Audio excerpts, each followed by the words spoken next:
देखिए, फिक्र का पहला फोकस ट्रंप और पुतिन की महामुलाकात पर है। ऐतिहासिक मुलाकात 15 अगस्त को अलास्का में तय है, लेकिन उससे पहले मुलाकात पर बारूद के बादल मंडराने लगे। मीटिंग से पहले रूस यूक्रेन में विध्वंसक युद्ध का नया चैप्टर खुल चुका है। वॉर जोन में तबाही बड़े पैमाने पर हो रही है। इसी को लेकर सवाल है कि क्या यह मुलाकात होगी भी कि नहीं। दूसरा फोकस पाकिस्तान के फील्ड मार्शल असीम मुनीर पर है। असीम मुनीर आर्मी चीफ है या आतंकियों के चीफ? भारत को अमेरिका की धरती से परमाणु धमकी देने वाले असीम मुनीर को वर्दी वाला लादेन कहकर ट्रंप को बड़ी वार्निंग दे दी गई है। इसके अलावा फिक्र आपकी में पहला वायरल वीडियो विपक्ष के हंगामे का वायरल। एसआईआर पर आज विपक्ष के बड़े नेता मिंता देवी के नाम की टी शर्ट पहनकर विरोध जता रहे थे। आखिर कौन है ये मिंता देवी और कैसे 35 साल की उम्र की मिंता देवी वोटर लिस्ट में 144 साल की हो गई? दूसरा 124 साल की। दूसरा वीडियो पाकिस्तान के बालक बुद्धि बिलावल भुट्टो जरदारी का वायरल है। बिलावल ने सिंधु नदी पर बांध बनाने को लेकर भारत को युद्ध की धमकी दी है। इसीलिए आज हम उनका सामना बाहुबली ब्रह्मोस से कराएंगे। फिक्र की 2 फाइलें भी तैयार हैं। पहली फाइल डॉग लवर्स की खुलेगी जो सुप्रीम कोर्ट के फैसले का विरोध कर रहे हैं। ऐसे डॉग लवर्स को दिल्ली एनसीआर में रेबीज से मौत के बढ़ते आंकड़े देखने चाहिए। फिक्र की दूसरी फाइल फ्रांस की खुलेगी। यहां के परमाणु प्लांट को रूस से हमले का खतरा था, लेकिन अटैक जेलीफिश के विशाल झुंड ने कर दिया।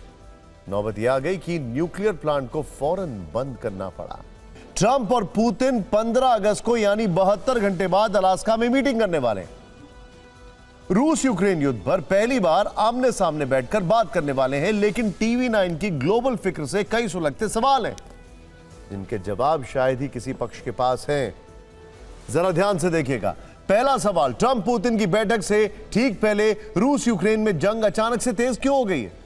दूसरा सवाल, एन मौके पर मॉस्को को 60 किलो विस्फोटक से उड़ाने की साजिश क्यों और किसने रची? तीसरा सवाल, मीटिंग से ठीक पहले ज़ेलेंस्की क्यों बोले यूक्रेन अपनी 1 इंच जमीन भी नहीं छोड़ेगा? और चौथा सवाल, पूरा यूरोप यूक्रेन के समर्थन में अचानक से लामबंद क्यों होने लगा? पांचवा सवाल, क्या इस मुलाकात से शांति का रास्ता निकलेगा या फिर महायुद्ध के शोले भड़केंगे?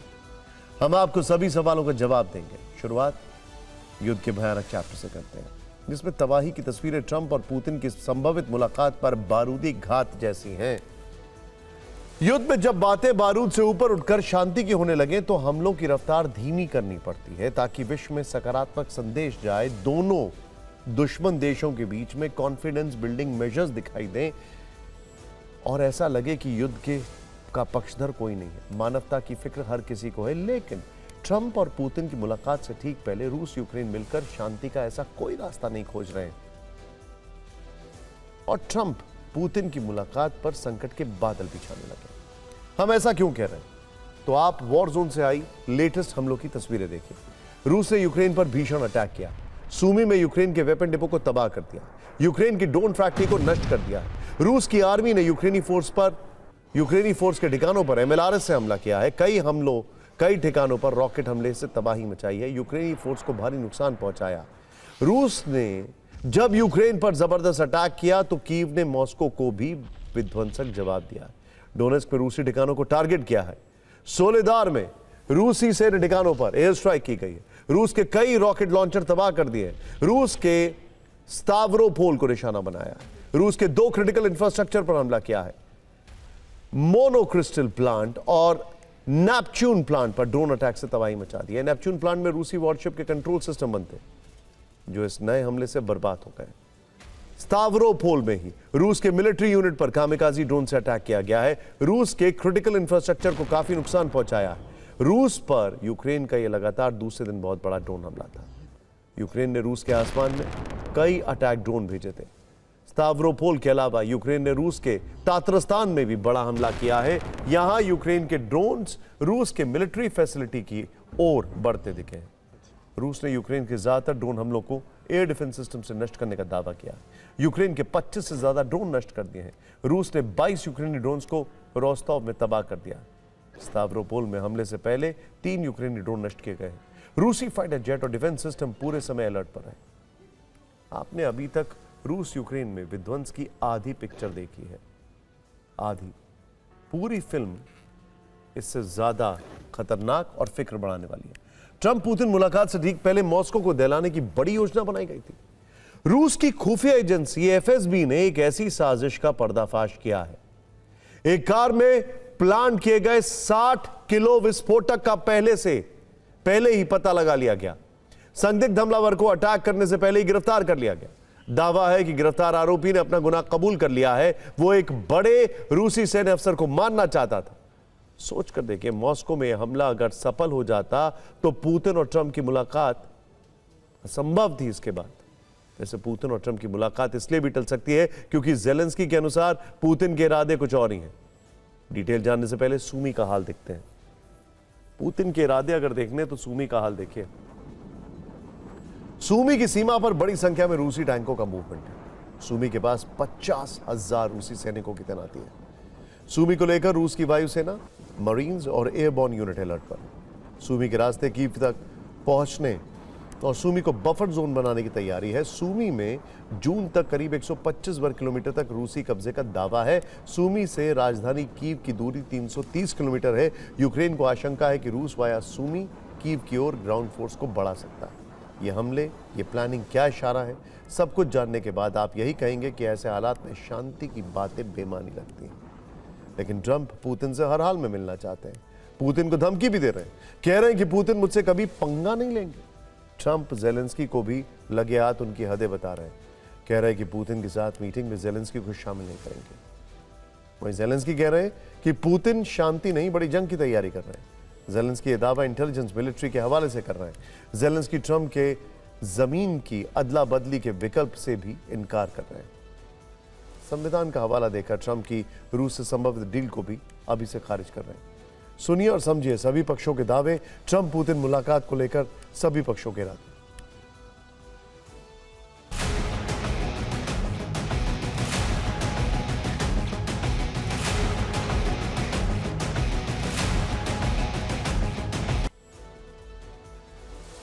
आपके मन में एक सवाल और होगा, यह मीटिंग आखिर अलास्का में ही क्यों हो रही है?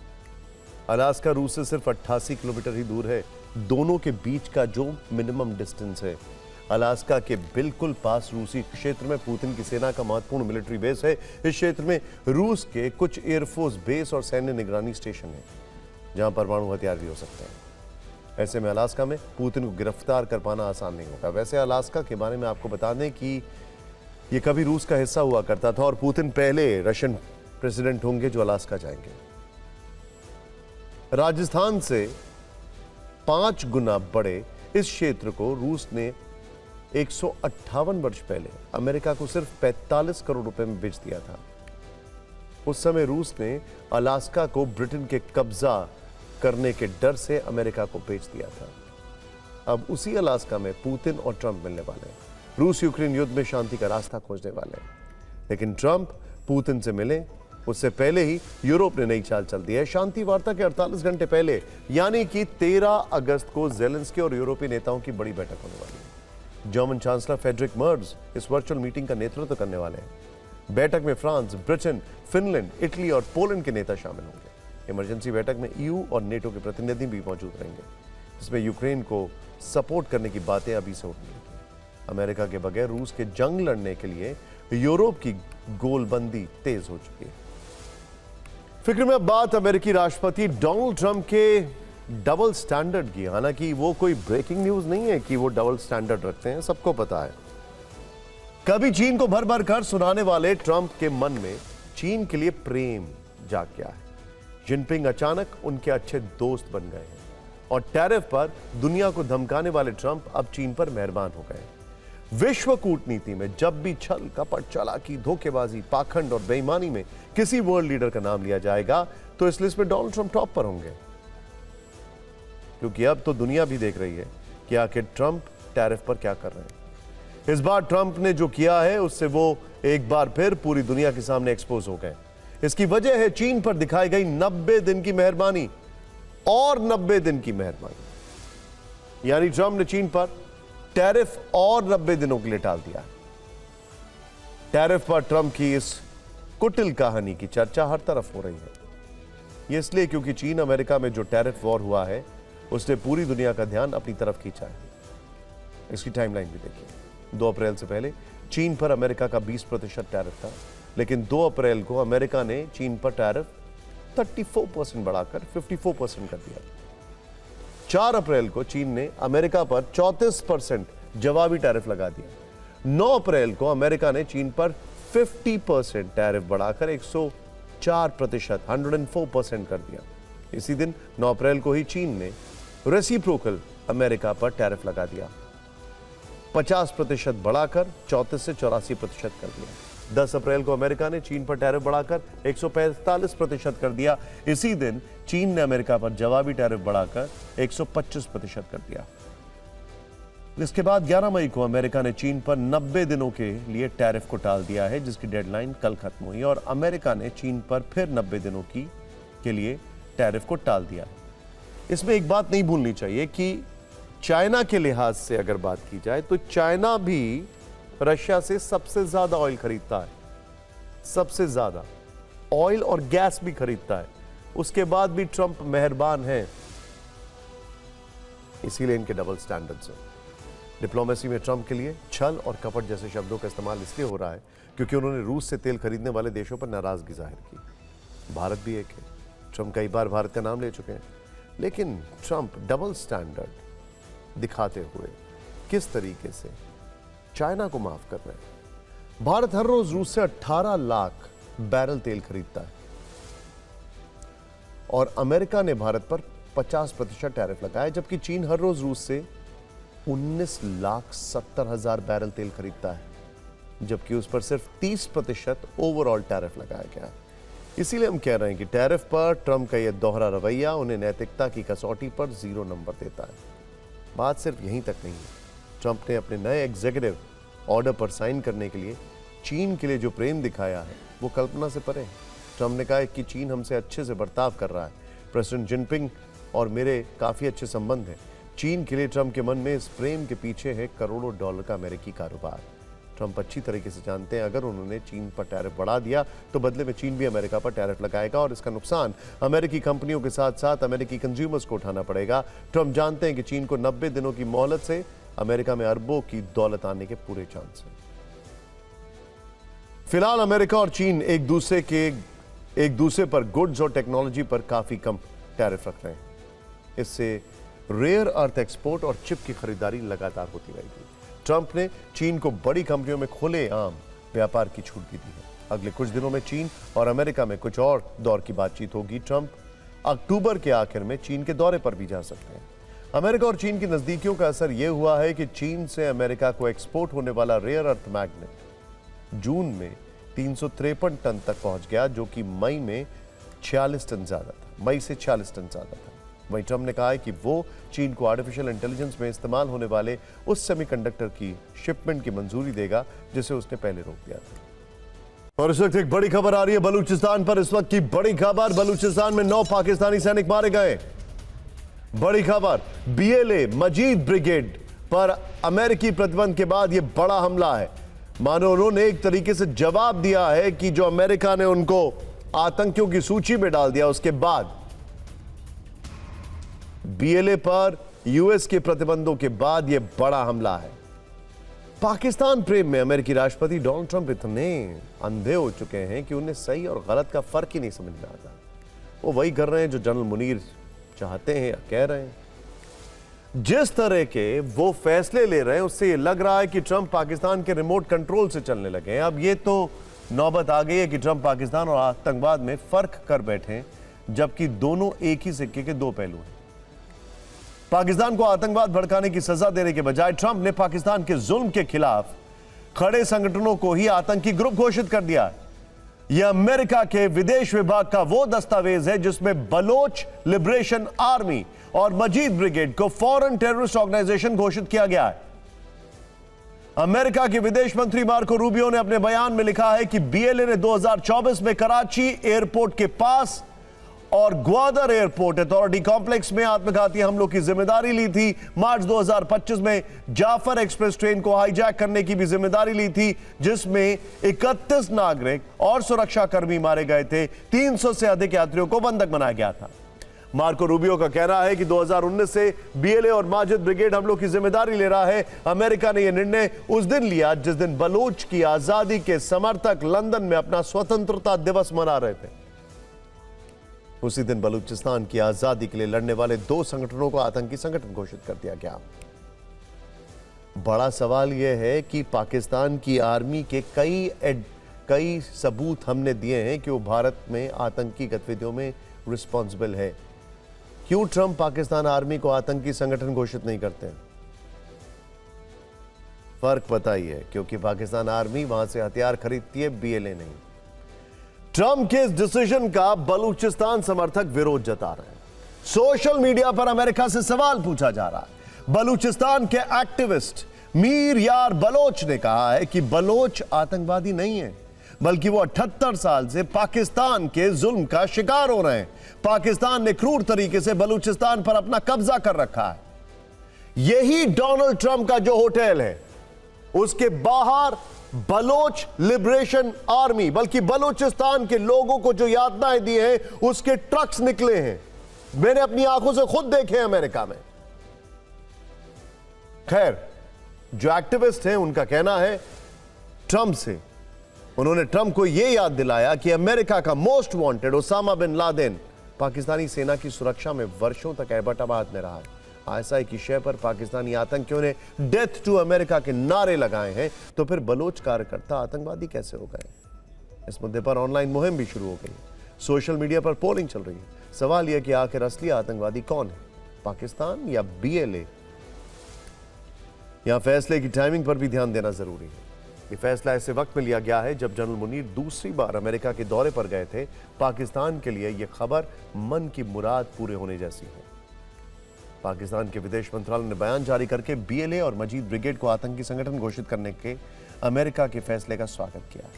यानी बलूचिस्तान में जो जुल्म के खिलाफ लड़ रहे हैं, कुर्बानी दे रहे हैं, वो अमेरिका की नजर में आतंकी हो गए हैं, और जो उनकी आजादी को बूटों तले रौंद रहा है, वो अत्याचारी पाकिस्तान अमेरिका का मित्र हो गया।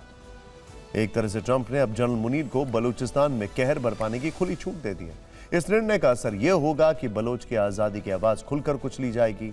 बलूचिस्तान में आतंकवाद के नाम पर निर्दोष नागरिक मारे जाएंगे। पहले भी बंधक बनाए जा रहे थे, मारे जा रहे थे। बलोच नागरिकों को बदनाम करने की कोशिश हुई। असल में अमेरिका के इस फैसले के पीछे उसका अपना हित छुपा है। अगर डोनाल्ड ट्रंप बलूचिस्तान पर पाकिस्तान की ही रिपोर्ट देख लेते तो शायद उनकी आंखें खुल जाती। बलूचिस्तान मानवाधिकार रिपोर्ट के मुताबिक इस साल जनवरी से जून तक 785 लोग लापता हो गए, जबकि 121 लोगों की हत्या कर दी गई। पाकिस्तान के खिलाफ विरोध प्रदर्शन और अलग अलग मौकों पर 2024 में 332 लोग मारे गए। पाकिस्तान कमीशन ऑफ इंक्वायरी और एनफोर्स्ड डिसअपीयरेंसेस की रिपोर्ट बताती है कि 2011 से 2023 तक बलूचिस्तान में गायब हुए लोगों की संख्या 2752 है। लेकिन लगता है कि ये सब पता होने के बावजूद ट्रंप ने पाकिस्तान को डिस्काउंट दे दिया। हो सकता है इसके पीछे बलूचिस्तान में मौजूद वो रेयर अर्थ मिनरल्स का खजाना हो जो अमेरिका के लिए भविष्य में बड़े काम आने वाला है। बलूच एक्टिविस्ट भी यही आरोप लगा रहे हैं कि मुनीर ने ट्रंप के साथ बलूचिस्तान के खजाने का सौदा किया।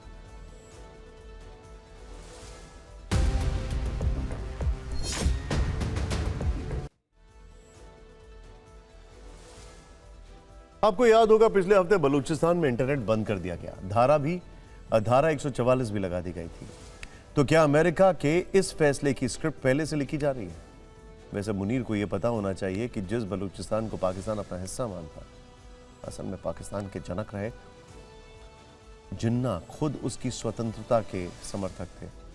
आज उनको यह इतिहास एक बार फिर याद दिला देते।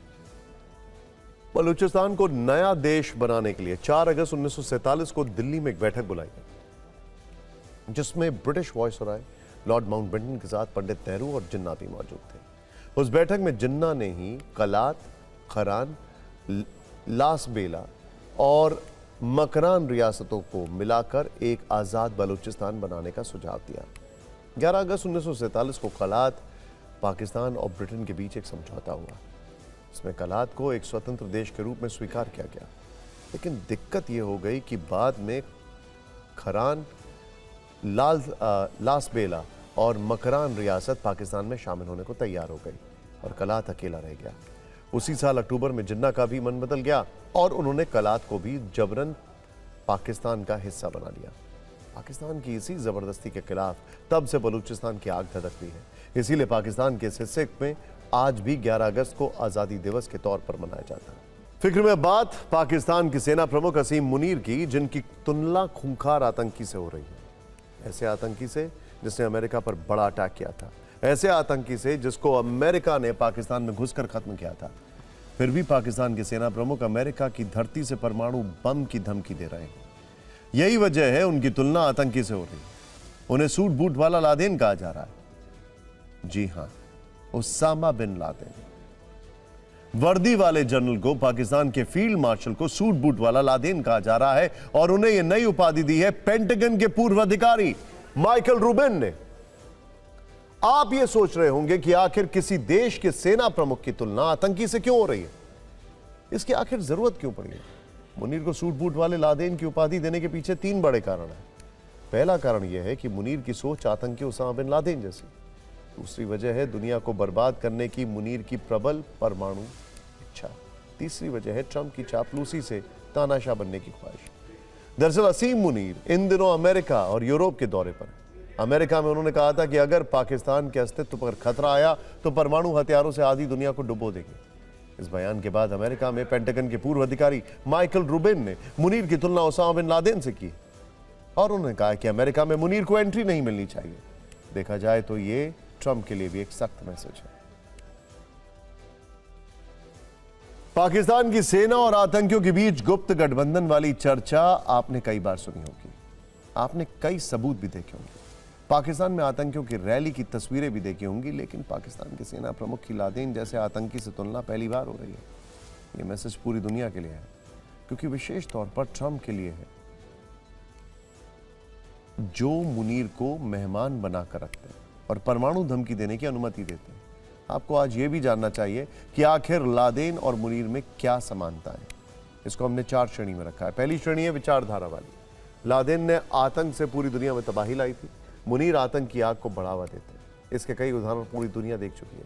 दूसरी कैटेगरी है इरादा वाली। लादेन विश्व शांति का दुश्मन था, अब मुनीर आधी दुनिया को ले डूबने की धमकी दे रहे हैं। तीसरी कैटेगरी है लादेन और मुनीर के मिलते जुलते उद्देश्य वाली। लादेन की दुश्मनी अमेरिका और पश्चिमी देशों से थी, वहीं मुनीर की दुश्मनी भारत से है। चौथी कैटेगरी है आपराधिक रिकॉर्ड वाली। लादेन ने अमेरिका पर 9/11 हमला कराया था। इसी तरह सूट बूट वाले लादेन यानी मुनीर भी आतंकी हमले की प्लानिंग करते रहते हैं, आतंकियों को उकसाते रहते हैं। राहुल गांधी वोट चोरी के दावे पर और खुलासे करेंगे। सूत्रों के मुताबिक 48 लोकसभा सीट पर राहुल खुलासा करेंगे।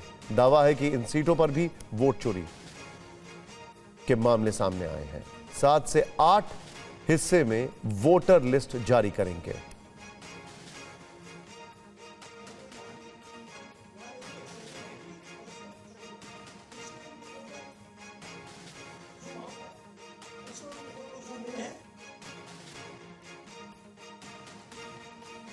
हमारे साथ हैं कुमार विक्रांत, पूरी जानकारी दीजिए। जी देखिए, कांग्रेस के आला सूत्रों के मुताबिक जो जानकारी हमको मिली है कि राहुल गांधी के पास तकरीबन 48 से ज्यादा सीटों के आंकड़े मौजूद हैं, जिन आंकड़ों में राहुल गांधी के करीबी सूत्रों का कहना है कि जिस तरीके से बेंगलोर मध्य की सीट को लेकर के राहुल गांधी ने खुलासा किया, महादेवपुरा की सीट को लेकर, ऐसे ही 48 लोकसभा सीटों में धांधली हुई है और इसका खुलासा 7 से 8 चरणों में राहुल गांधी आने वाले वक्त में प्रेस कॉन्फ्रेंस करके करेंगे। आप आज याद करिए, राहुल गांधी से जब ये सवाल पूछा गया था कि आगे क्या, तो राहुल गांधी ने कहा था पिक्चर अभी बाकी है। तो सूत्रों का यह कहना है कि वही पिक्चर राहुल गांधी आने वाले वक्त में जनता के सामने रखेंगे और इस लड़ाई को जनता के बीच जन आंदोलन बनाएंगे और विपक्षी नेताओं के साथ मिलकर चुनाव आयोग और केंद्र सरकार को लगातार घेरेंगे। यानी कि अब कुछ और एविडेंसेस के साथ वो आ रहे हैं। मैं आपसे ये जानना चाहूंगा, एक तरफ राहुल लगातार अलग अलग एविडेंसेस देते जा रहे हैं, दूसरी तरफ अलग अलग जो स्टेट के चुनाव कमीशन हैं वो उनसे एविडेंस के लिए हलफनामा मांग रहे हैं। इन दोनों चीजों के बीच में आपको ऐसा लगता है कि ये प्रोसेस अब कंटिन्यू करेगा जो राहुल ने शुरू किया है? जिस तरीके से राहुल गांधी ने पहला खुलासा किया एक लोकसभा सीट को लेकर, अब जो उनके सूत्र बता रहे हैं उनके करीबी की 48 लोकसभा सीटें ऐसी हैं राहुल गांधी का मामला है कि का कहना है कि वोटर लिस्ट में धांधली हुई है और इसके आंकड़े जैसे उन्होंने एक सीट के लिए जारी किए थे वैसे ही प्रेस कॉन्फ्रेंस करके 7 से 8 चरणों में इसका खुलासा करेंगे। नहीं, राहुल गांधी कतई परवाह नहीं करने वाले हैं कि चुनाव आयोग की ओर से उनसे क्या मांगा जा रहा है। उन्होंने पहले ही कह चुके हैं मुझे हलफनामा देने की जरूरत नहीं है, क्योंकि जो डेटा वो रख रहे हैं वो डेटा चुनाव आयोग का डेटा है। बहुत बहुत शुक्रिया इस जानकारी के लिए आपका। आज की राजनीति का ये सबसे बड़ा चेहरा है। आज ये चेहरा सियासत में सबसे ज्यादा ट्रेंड भी कर रहा है। ये महिला कौन है, क्या नाम है इनका, इनके नाम की इतनी चर्चा क्यों है, हम इनकी खबर क्यों दिखा रहे हैं, इन सब सवालों का जवाब जानने से पहले 2 प्रश्न देख लेते हैं जो इसी महिला से जुड़े हैं। इनका चेहरा आपने देख लिया होगा, ध्यान से देखिए। अब आप बताइए कि इस महिला का चेहरा देखकर क्या आपको लगता है? इनकी उम्र 124 साल है क्या? जाहिर है आपका जवाब नहीं में होगा। तो फिर इस महिला की उम्र क्या है? तो जवाब है दस्तावेजों के मुताबिक इनकी उम्र है 34 साल। उम्र की इसी उलझन की वजह से आज ये महिला SIR यानी स्पेशल इंटेंसिव रिवीजन का सबसे बड़ा चेहरा है। विपक्ष ने आज इसे चुनाव आयोग के खिलाफ हथियार बना लिया। खुद प्रियंका गांधी अपनी टी-शर्ट पर महिला की फोटो छपवाकर विरोध जताने संसद परिसर पहुंची। टी-शर्ट के पीछे लिखा था 124 नॉट आउट। प्रियंका के साथ खड़े कई प्रदर्शनकारी यही टी-शर्ट पहनकर चुनाव आयोग के खिलाफ नारा बुलंद कर रहे थे। जो महिला संसद परिसर में विपक्ष के प्रदर्शन का सिंबल बन चुकी हैं, जिनकी तस्वीर टी-शर्ट पर छपी हुई है, जो विपक्ष की पोस्टर वुमन है, उनका नाम है मिंता देवी, जिन्हें चुनाव आयोग ने देश का सबसे बुजुर्ग वोटर बना दिया। अब आपको पूरा विवाद समझाते हैं।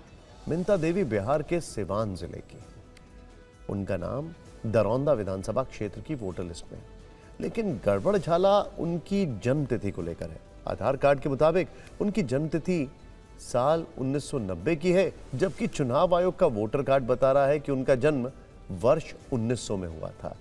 यानी उनकी उम्र 124 साल कर दी गई है। मिंता देवी ने खुद बताया कि वो फर्स्ट टाइम वोटर है।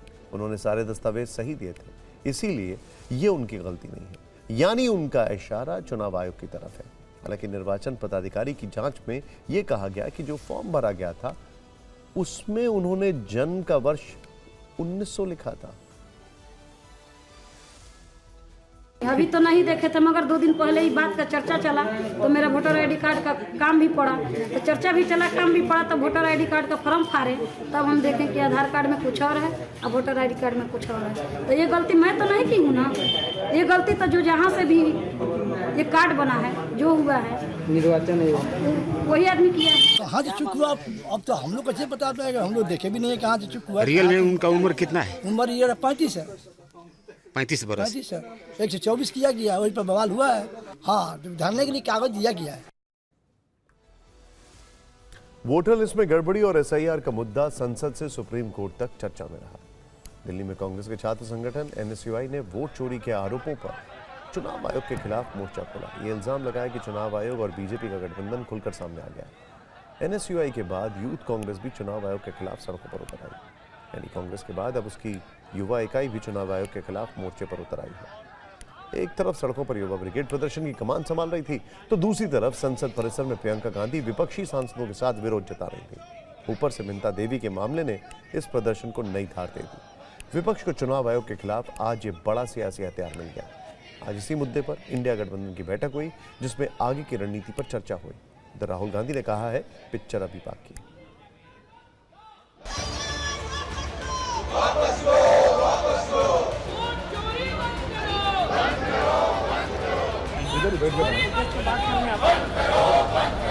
इलेक्शन कमीशन की ड्यूटी है कि वो 1 मैन 1 वोट इन्फोर्स करे, और उन्होंने नहीं किया, उन्होंने अपनी ड्यूटी नहीं की। ऐसे तो बहुत अनलिमिटेड केसेस हैं, अभी पिक्चर बाकी है। हर पार्टी, हर भारतीय को किसी भी मुद्दे में प्रोटेस्ट करने का राइट है, मगर सदन में दूसरे सदस्यों का हक को छीनने का अधिकार नहीं है।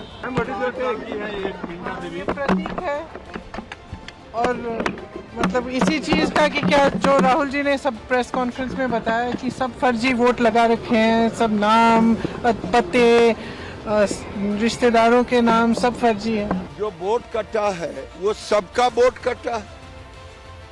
जो मर गए उनका वोट कटना है, जो अभी छूट गए हैं 124 पीठ पर लिख करके नौटंकी कर रहे थे, इसी के लिए तो समय है, 1 महीना दिया है चुनाव आयोग। देखिए ना, तानाशाही चल रही है, जवाबदेही तय नहीं हो रही है। इलेक्शन कमीशन ऑफ इंडिया को जवाब देश की जनता को देना है, ये उनके वोटर अधिकार का हनन हो रहा है। राहुल गांधी जी ने अपने यहाँ भी पावर पॉइंट प्रेजेंटेशन करके सारे एमपीज को दिखाया कि कितनी गड़बड़ियाँ हैं अभी भी, तो उस पर इलेक्शन कमीशन क्यों नहीं सामने आके अपनी बात रखती है। ये हमारे लोकतंत्र पे एक हमला है। अगर हमारे लोगों को जो संविधान के द्वारा दिए गए अधिकार ही छीने जाएंगे, इस तरीके से उनका मैनिपुलेशन होगा, तो हम अपनी सबसे कीमती चीज़ जिसके लिए हमारा देश जाना जाता है, मदर ऑफ डेमोक्रेसी, हम उसी की हत्या कर रहे हैं। राजनीतिक लड़ाई से अलग बिहार एसआईआर का मुद्दा सुप्रीम कोर्ट में भी है। इस मुद्दे पर दायर अलग अलग याचिकाओं पर आज सुनवाई हुई। कोर्ट ने चुनाव आयोग की इस बात पर सहमति जताई कि आधार और राशन कार्ड निर्णायक सबूत नहीं है। कोर्ट ने यह भी पूछा कि एसआईआर में मृत लोगों को हटाया जाएगा, इसमें आपत्ति क्या है। इसके बाद आरजेडी सांसद मनोज झा की तरफ से दलील पेश करते हुए वरिष्ठ अधिवक्ता कपिल सिब्बल ने कहा कि एक निर्वाचन क्षेत्र में आयोग ने 12 लोगों के मृत होने का दावा किया है, जबकि वो जीवित है। वहीं एक दूसरी घटना में भी जीवित व्यक्ति को मृत घोषित कर दिया गया है। निर्वाचन आयोग की ओर से पेश हुए वरिष्ठ अधिवक्ता राकेश द्विवेदी ने कहा कि इस प्रकार की एक्सरसाइज में कुछ गलतियां स्वाभाविक थीं। यह दावा करना कि मृतकों को जीवित और जीवित को मृत घोषित किया गया है, ये सही किया जा सकता है, क्योंकि ये एक मसौदा है। कोर्ट ने चुनाव आयोग से कहा कि तथ्यों और आंकड़ों के साथ तैयार रहें, क्योंकि प्रक्रिया शुरू होने से पहले वोटरों की संख्या, प्रक्रिया से पहले और अब मृतकों की संख्या समेत दूसरे कई सवाल उठेंगे। सांसदों के लिए बने आधुनिक और ऊर्जा बचाने वाले अपार्टमेंट से जुड़ी है। कम से कम जगह में ज्यादा से ज्यादा सांसदों के रहने के लिए विश्व स्तरीय बिल्डिंग बनाने की बात प्रधानमंत्री नरेंद्र मोदी बहुत पहले कर चुके हैं। अब उसी कड़ी में दिल्ली के खड़ग सिंह मार्ग पर 4 ऐसे बड़े अपार्टमेंट बनकर तैयार हो गए हैं जिन्हें टाइप 7 अपार्टमेंट कहा जाता है। यहां 187 फ्लैट का उद्घाटन कल ही प्रधानमंत्री मोदी ने किया है और आज TV9 की टीम ने सांसदों के नए फ्लैट के अंदर जाकर उसकी भव्यता को कैमरे में रिकॉर्ड किया। हम आपको ये रिपोर्ट दिखाने वाले हैं, लेकिन सबसे पहले इस अपार्टमेंट से जुड़ी कुछ रोचक जानकारियां। इन चारों टावरों के नाम हैं कृष्णा, गोदावरी, कोसी और हुगली। 4 महानदियों के नाम पर रखे गए हैं। गंगा, जमुना, सरस्वती, ब्रह्मपुत्र के नाम से सांसदों के लिए MS फ्लैट्स पहले से बने हैं। ये कॉम्प्लेक्स पूरी तरह से आधुनिक सुविधाओं से लैस है। हर फ्लैट में करीब 5000 स्क्वायर फीट के कारपेट एरिया है। इसमें सांसद और उनके परिवार के लिए 3 बेडरूम बनाए गए हैं। 2 बड़े लिविंग रूम के साथ एक गेस्ट रूम बनाया गया है। एक सांसद के 2 स्टाफ के लिए अलग अलग कमरे हैं। सांसद के निजी सचिव के लिए एक कार्यालय और खुद सांसद के लिए एक बड़े कार्यालय की जगह बनाई गई है। जबकि पुराने नियम की बात करें तो पहली बार निर्वाचित सांसद को टाइप 5 कैटेगरी के मकान मिलते थे, जिनमें 3 बेडरूम, एक ड्राइंग रूम, एक डाइनिंग रूम और एक सर्वेंट क्वार्टर मिलता था। लेकिन ये नई इमारतें भूकंप रोधी हैं और सुरक्षा के बड़े मजबूत इंतजाम हैं। बड़ी बात यह है कि 24 मंजिला इन 4 टावरों का निर्माण पूरी तरह से कंक्रीट और लोहे के इस्तेमाल से हुआ। पूरी बिल्डिंग में एक भी ईंट का उपयोग नहीं किया गया। जगह का ज्यादा से ज्यादा इस्तेमाल और फ्लोर्स को सुंदर बनाने के लिए हर फ्लोर पर सिर्फ 2 ही फ्लैट बनाए गए हैं। बिजली की बचत और उत्पादन के लिए सोलर पैनल लगाया गया है और पानी की बचत के लिए रेन वाटर हार्वेस्टिंग की भी व्यवस्था की गई है। यानी ग्रीन टेक्नोलॉजी का इस्तेमाल किया गया है और ये फ्लैट पर्यावरण के अनुकूल और ऊर्जा बचाने वाले हैं। ये अपार्टमेंट अंदर से कैसे हैं? सांसदों के लिए बनाए गए नए फ्लैट्स पर लोकसभा हाउसिंग कमेटी के चेयरमैन डॉक्टर महेश शर्मा ने एक्सक्लूसिव बातचीत में हमें क्या बताया, इस पर एक ग्राउंड रिपोर्ट और रिएक्शन रही। दिल्ली के खड़ग सिंह मार्ग पर 4 ऐसे बड़े अपार्टमेंट्स बनकर तैयार हैं जिसे टाइप 7 अपार्टमेंट कहा जाता है।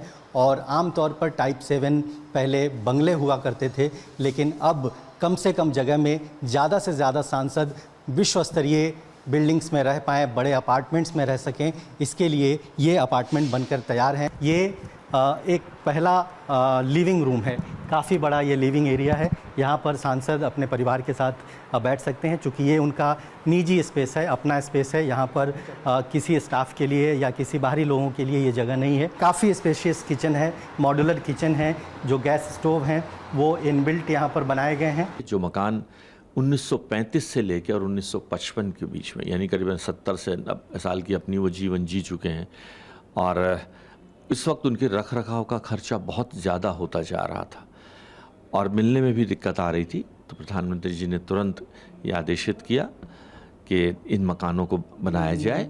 अब ये 184 मकान, जिनका प्लिंथ एरिया लगभग 5000 स्क्वायर फुट है, जिसमें 3 बेडरूम परिवार के लिए हैं, 2 गेस्ट बेडरूम हैं, बहुत खूबसूरत बने हैं। और ये पहली बार एक मोनोलिथिक टेक्निक से बनते हैं, जिसमें टोटल आरसीसी की कंस्ट्रक्शन होती है और एल्यूमिनियम की स्कैफोल्डिंग लगती है। कि अब 543 जो हमारे सांसद हैं, सभी सांसदों को, लोकसभा के सांसदों को मकान उनकी जो भी कैटेगरी है उस कैटेगरी के अनुसार उन्हें मिल चुके हैं, बल्कि उससे एक स्टेप अप भी मिल गए हैं। ये जो मकान बने हैं, ये फ्लैट्स बने हैं, ये टाइप 7 के हैं और इनका नाम भी जैसे पिछली नदियों के नाम दिए थे, गंगा, यमुना, सरस्वती, नर्मदा, कावेरी, उसी श्रृंखला में इनको जो 4 नाम दिए गए हैं। कोसी है जो एक नदी है जिसकी पहचान बिहार से होती है, हुगली है वेस्ट बंगाल से होती है, कृष्णा है, गोदावरी है। तो इस तरह से ये चारों टावर्स इनके नामकरण भी किया गया है। और फिक्र में अब कार मालिकों से जुड़ा शुभ समाचार। सुप्रीम कोर्ट ने दिल्ली में पुरानी गाड़ियों को लेकर नया आदेश दिया है, जिसके बाद दिल्ली में अब पुरानी डीजल और पेट्रोल गाड़ियां फिलहाल कबाड़ होने से बच जाएंगी। सुप्रीम कोर्ट के आदेश के मुताबिक अब 10 साल पुरानी डीजल गाड़ियों पर फिलहाल बैन नहीं लगेगा और कोई कानूनी कार्रवाई नहीं होगी। 15 साल पुरानी पेट्रोल गाड़ियों पर भी प्रतिबंध नहीं रहेगा। सुप्रीम कोर्ट ने इसको लेकर 4 हफ्ते में केंद्र सरकार से जवाब मांगा। इसके बाद इस मामले की फिर से सुनवाई होगी। सीजेआई बीआर गवई ने कहा है कि पहले कारें 40 से 50 साल तक चलती थीं, अब भी विंटेज कारें हैं। ऐसे में पुराने वाहन मालिकों के खिलाफ कोई कार्रवाई नहीं की जाएगी। दिल्ली में पुरानी गाड़ियों को बैन करने पर लंबे वक्त से बहस चल रही थी। इसकी शुरुआत तो वर्ष 2014 में हुई, जब नेशनल ग्रीन ट्राइब्यूनल यानी एनजीटी ने 15 साल पुरानी गाड़ियों को सार्वजनिक स्थानों पर पार्क करने पर रोक लगाई। वर्ष 2018 में सुप्रीम कोर्ट ने दिल्ली में पुरानी गाड़ियों पर प्रतिबंध लगाने का आदेश दिया। 1 जुलाई 2025 से दिल्ली में पुरानी गाड़ियों को ईंधन देने पर प्रतिबंध लागू किया। इसके बाद दिल्ली सरकार की तरफ से ही याचिका दायर की गई, जिसमें 2018 के फैसले पर पुनर्विचार की मांग की गई थी। इसी याचिका पर सुप्रीम कोर्ट का फैसला आया है। पुरानी गाड़ियों को सड़क से हटाने के पीछे तर्क था कि इससे प्रदूषण कम करने में मदद मिलेगी। अगर दिल्ली में पुरानी गाड़ियों की बात करें तो commission for air quality management की रिपोर्ट के मुताबिक दिल्ली में इस वक्त EOL यानी एंड ऑफ लाइफ कैटेगरी में करीब 62 लाख गाड़ियां हैं। इनमें से 41 लाख सिर्फ 2 व्हीलर्स हैं। दिल्ली के साथ लगते NCR के इलाकों में भी ऐसी गाड़ियों की संख्या करीब 44 लाख है। मैं धन्यवाद करता हूं माननीय सुप्रीम कोर्ट का, जिन्होंने इस भावना को समझा कि उम्र के लिहाज से व्हीकल बैन नहीं होना चाहिए, बल्कि पोल्यूशन के लिहाज से होना चाहिए। और अभी इसके अंदर फौरी तौर पर यह राहत दी है। मुझे उम्मीद है आने वाले दिनों में हम अपना केस जस्टिफाई कर पाएंगे और दिल्ली को जहां पोल्यूशन से राहत देंगे, वहीं उनकी 10 साल और 15 साल की गाड़ियां जो उनको बहुत प्यारी थी, उसको भी बचाने में हम राहत दिलाने में कामयाब होंगे। और फिक्र में बात करते हैं उस मछली की जिसने फ्रांस के एक न्यूक्लियर पावर प्लांट को बंद करवा दिया। इस मछली का नाम है जेलीफिश, जो कि पारदर्शी होती है और बहुत ताकतवर भी। अगर समुद्री जीवों में आपकी दिलचस्पी है तो आपने जेलीफिश को जरूर देखा होगा। इसी जेलीफिश के एक बड़े झुंड ने फ्रांस से ग्रेवलिन न्यूक्लियर पावर प्लांट को शट डाउन करने पर मजबूर कर दिया है। असल में किसी भी न्यूक्लियर पावर प्लांट को ठंडा करने के लिए भारी मात्रा में पानी की जरूरत होती है। ग्रेवलिन प्लांट नॉर्थ सी के किनारे बसा है और इसका कूलिंग सिस्टम सीधे समंदर में पानी खींचता है। कल रात जब समंदर से पानी खींचा गया तो पानी के साथ जेलीफिश का एक बड़ा झुंड भी पावर प्लांट के फिल्टर ड्रम में आ गया और उसे जाम कर दिया। लिहाजा जो पानी फिल्टर होकर कूलिंग सिस्टम तक जाता था वो नहीं पहुंच पाया। इसके बाद तुरंत इस न्यूक्लियर पावर प्लांट ने खुद को ऑटोमेटिकली शट डाउन कर दिया। पावर प्लांट का संचालन करने वाले वैज्ञानिकों का कहना है कि इस घटना के वक्त उनके 4 रिएक्टर काम कर रहे थे, जो पूरी तरह बंद हो चुके हैं। अब पूरे फिल्टर पंप को साफ किया जाएगा, जेलीफिश को वहां से निकाला जाएगा और उसके बाद ये प्लांट काम करना शुरू करेगा। आपको बता दें कि इससे पहले भी जेलीफिश का झुंड दुनिया के कुछ देशों में सेंध लगा चुका है। 1999 में जापान के न्यूक्लियर पावर प्लांट में जेलीफिश का झुंड आने से काम रोकना पड़ा था। 2011 में स्कॉटलैंड के टॉर्नेस न्यूक्लियर पावर प्लांट भी जेलीफिश के झुंड की वजह से कुछ दिनों के लिए बंद हो गया था। 2011 में ही इजराइल के एक बड़े पावर प्लांट के कूलिंग सिस्टम में जेलीफिश का झुंड घुस गया था। इसी तरह 2013 में स्वीडन के ओस्काराशैम प्लांट में भी जेलीफिश के कारण इसी तरह की घटना हो गई थी। और इन घटनाओं की वजह से पावर प्रोडक्शन और सप्लाई पर भी असर पड़ता है। वर्ल्ड न्यूक्लियर एसोसिएशन के मुताबिक फ्रांस को जितनी बिजली मिलती है उसका 70% न्यूक्लियर एनर्जी के जरिए पैदा किया जाता है, और जिस न्यूक्लियर पावर प्लांट के 4 रिएक्टर को जेलीफिश के झुंड ने बंद कर दिया, उसका हर एक रिएक्टर 900 मेगावाट बिजली पैदा करता है, जिसका मतलब है कि जेलीफिश ने एक ही झटके में 3600 मेगावाट बिजली का उत्पादन रोक दिया है।